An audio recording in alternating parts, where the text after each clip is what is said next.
Bien, y para seguir en este tema, ¿quién era este delincuente conocido como Baby Bandito y qué rol cumplió en el llamado robo del siglo? ¿Por qué habrían querido asesinarlo? Para despejar muchas de estas dudas estamos con Gonzalo Araya, coronel en retiro de Carabineros y experto de seguridad, que además participó precisamente en este caso y en la detención de Baby Bandito en su momento. ¿Cómo está, Gonzalo? Hola, muy bien, muchas gracias por la invitación.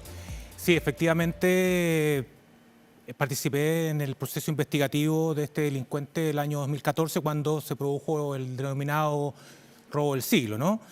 En esa oportunidad se pudo establecer la participación de esta persona en tareas secundarias en el mismo delito en sí, ¿ya? Él particularmente, ¿qué es lo que hizo?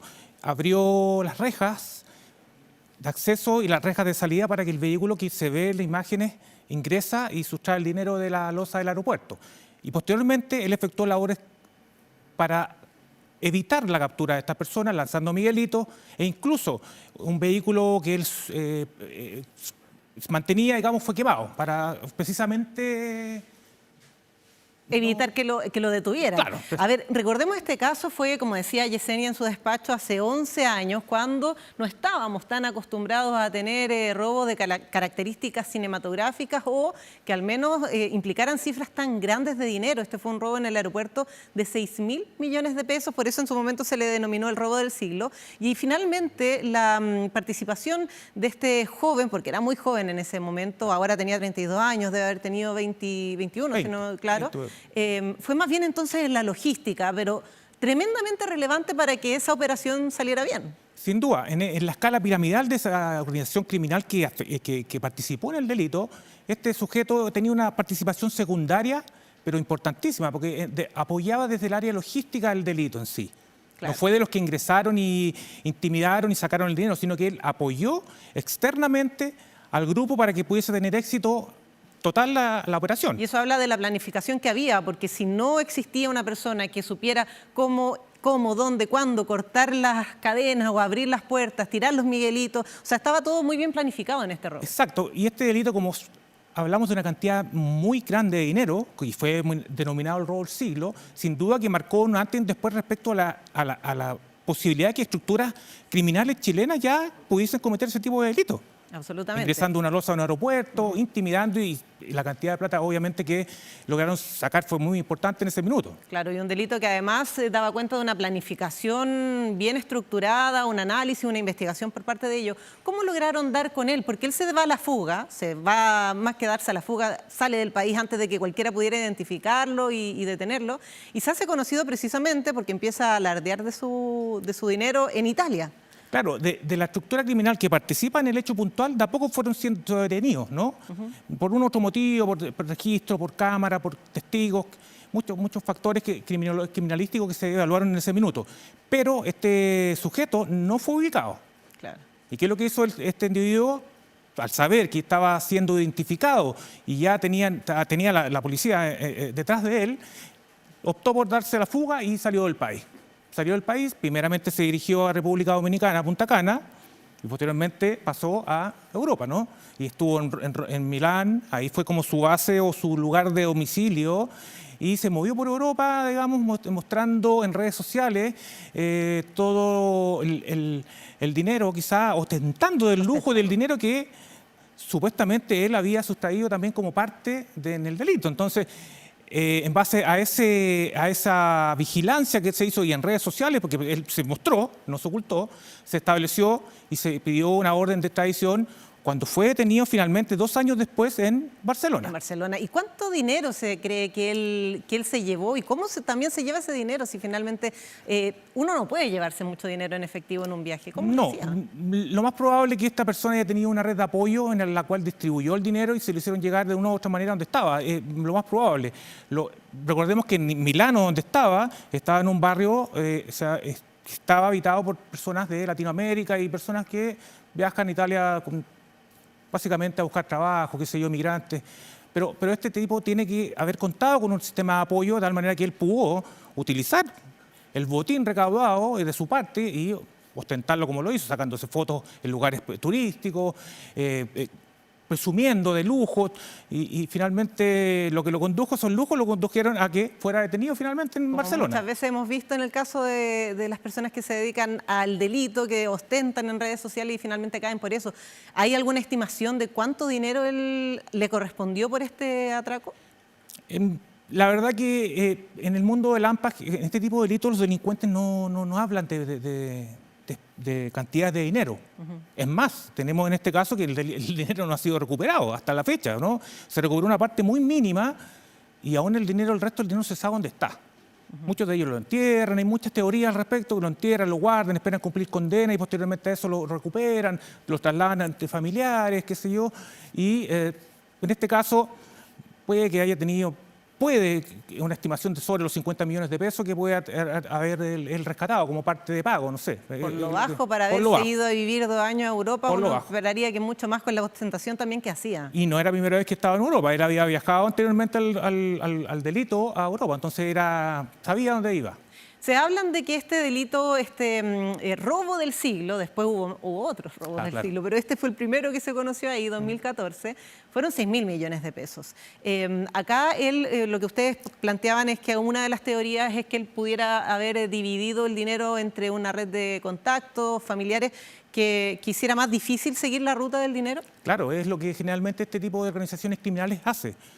Guarda el dinero en lugares que no son inubicables, lo reparten entre familias y dejan una parte, digamos, para gastar ellos. Pero siempre en este tipo de delitos hay uno que comete errores. Hay uno que empieza a ostentar, hay uno que empieza a gastar más plata y eso los delata, en definitiva. Pero de acuerdo a los hechos que han sido similares de robos de mucha cantidad de plata, recordemos el último Prosegur en Rancagua, no se recupera la plata aún. Y es uno de los puntos más relevantes. Claro. Gonzalo, bueno, tú estuviste también en la detención cuando a él se le encuentra y se le extradita desde Barcelona. ¿Lo conociste? ¿Y cuál era el perfil que él tenía? A ver, en ese momento nosotros lo detuvimos el año 2018, después que él fue extraditado a Chile desde España, ¿no es cierto? Él debía cumplir la pena del robo del aeropuerto, pero por circunstancias que no manejo en este minuto, no se manejan, la justicia lo dejó con libertad con firma y arraigo. Sí. Pero en ese caso puntual, el sujeto no firmó y se desapareció. En 2018 lo logramos ubicar en Maipú y lo detuvimos. Lo pusimos a disposición de la justicia. El perfil de este tipo básicamente partió con delitos menores, ¿no? En este caso, en el delito del robo tenía una función menor. No era de los que pensó, ni lo ideó, no. Él solamente fue reclutado para cumplir una misión específica, que lo hizo muy bien. Y al pasar los años y en los delitos que se vio involucrado, fuimos viendo que esta persona ya tenía un perfil distinto, una agresividad mayor y participaba en hechos delictuales de mayor gravedad. Tenemos lo que comentaba la nota, la participación en el portonazo de Rafael Abraneda, participa posteriormente en el 2021 en un robo de un camión de tabaco y en varias situaciones más, que en definitiva lo lamentable de este caso es que no cumplió una condena adecuada, no hubo una rehabilitación de esta persona. Él venía de un círculo de delincuencia desde menor y no pudo salir de ahí. No pudo salir de ahí hasta que, lamentablemente, su día, digamos, terminó el día de hoy, en la madrugada, con su pareja. En algo que se investiga que pudiera ser también un crimen por encargo, un crimen absolutamente dirigido, es parte de la investigación. Y bueno, Gonzalo, tú lo decías, no se maneja o no manejas tú en este momento por qué él finalmente no cumplió una pena de cárcel efectiva en este delito del robo del siglo. Él fue condenado a 4 años de libertad vigilada. Claro. Eso llama mucho la atención. Bueno, fue un procedimiento abreviado. Generalmente hay colaboración cuando se llegan a los procedimientos abreviados. A lo mejor no tenía antecedentes. Por ahí también hay algunas penas, pero apelaron. Y apelaron para que cumpliera la pena en prisión y él ya no estaba ubicable. Ahí fue cuando desapareció y finalmente nosotros lo logramos detener el 2018 nuevamente. Pero tenía una habilidad para no ser involucrado penalmente. O sea, él participaba en los delitos, pero no se logró posicionar muchas veces esta persona en los lugares del delito. Entonces, claro, participaba, pero no estaba la certeza jurídica de que había participado. Entonces, eso hacía que tuviese beneficio o que ligeramente usted fuera a su casa y firmara y quedara con arraigo, cosa que obviamente no cumplió. O sea, él ahí también tenía quizás una habilidad, como dices tú, de involucrarse en los delitos de una manera de tener menos responsabilidad. En el caso del robo del siglo, quizás fue circunstancial que él llegó a un grupo delictual que era de mayor experiencia y era el más joven y lo dejaron ahí. Pero en el caso, por ejemplo, del portonazo a Rafael Araneda, tampoco pagó pena de cárcel. En el robo de este camión de cigarrillos, al parecer también tuvo una participación como... No se pudo posicionar. Exactamente. O sea, era hábil, en el sentido de poder no involucrarse. O sea, participando en un hecho delictual, no ser sindicado, no, porque no habían pruebas, digamos, no habían pruebas en contra de él.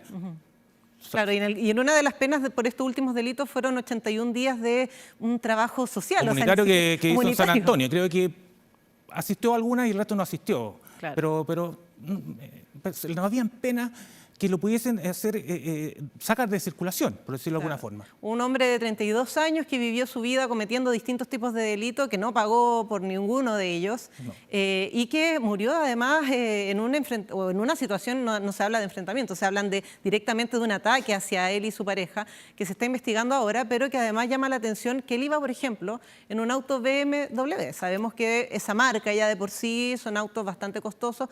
Él no, al parecer, no tenía un trabajo que pudiera dar cuenta de ese tipo de ingresos. Entonces también se habla mucho de que él podría haber seguido también en este mundo delictual. No, él no salió nunca, lamentablemente nunca salió del círculo de la delincuencia, ¿no? Partió de pequeño, a una edad juvenil, lo más probable, y siguió hasta el último de sus días. Él ostentaba mucho. El vehículo, como dices tú, de la marca de lujo, hay una ostentación, no la dejó. Él se acostumbró a presumir de lo que podía comprar, obviamente con dinero mal habido, ¿no? Y eso finalmente le ocasionó la muerte. Veamos por qué sucedió. Algún ajuste de cuenta, algo pendiente, de la manera que murió muy violenta y su pareja también, ¿no? Delitos que ya estamos lamentablemente acostumbrándonos en nuestro país.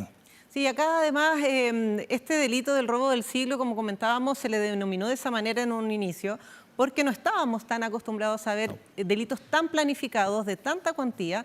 Se robaron 6.000 millones de pesos que todavía no se encuentran, nos decías tú. Acá había una organización mucho más experimentada que reclutan a este joven. Claro. Eso es repetitivo también, o sea, el caso de Baby Bandito, como se le conoció internacionalmente, sí, puede ser una muestra de lo que pasa con los jóvenes que son reclutados por bandas con más experiencia. Es así, ¿no? Hay mucho más baby bandito en este momento en las poblaciones, acá en nuestro país. Lamentablemente, es un problema de la sociedad que estamos enfrentando y más aún el nivel de violencia que estamos viviendo. Ese robo fue, como dije anteriormente, un antes y un después. De saber o pensar o ver de que tenemos organizaciones que son capaces de burlar los sistemas de vigilancia y entrar a un lugar que es supuestamente segurísimo, ¿no? Como el aeropuerto. Entonces ahí nos dimos cuenta, nosotros carabineros, en este minuto cuando estaban carabineros, de que efectivamente habían organizaciones criminales de poder tocar lugares sensibles de nuestro país. Claro, algo tan seguro como el aeropuerto y un asalto a un camión de valores también que está hecho y pensado para la seguridad de este tipo de traslados de dinero.